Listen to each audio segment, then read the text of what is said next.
Mbrëm kemi pasur një situatë disi të veçantë për ne zjarfikësit. Jo se situata tjera janë më të lehta, por kjo ishte disi e veçantë sepse ka qenë një zjarr nëpër masa të mëdha në katin e parë të bar restoran dhe pastaj zjarri desh u përhap dhe në katin e dytë ku ishte edhe hotel.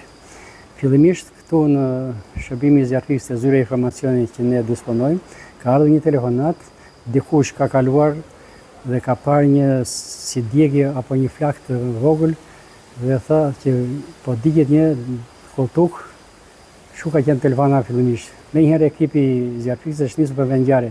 Sa ka qenë në pozicion që ka parë vendin e ngjarjes, komplet bar restorani ka qenë në flak. Menjëherë drejtuesi i këtij ekipi ka kërkuar ndihmë për nga kolegët që të vinin forca dhe mjet të shtesë për të përballuar situatën.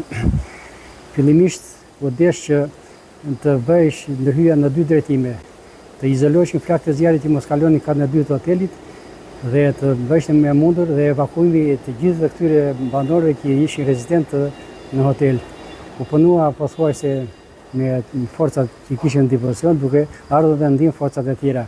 Mendoj se situata u menaxhua në mënyrë korrekte dhe ekipi i zjarfikës dha maksimumin që personat që ishin në katën e dytë të nxirreshin pa problem, duke u dëmtuar sepse fillimisht ata kanë tentuar për dalë vetë nga hoteli, duke u hedhur nga ajo. Ne kemi vënë shkallë për të ardhur ndihmë këtyre banorëve të hotelit.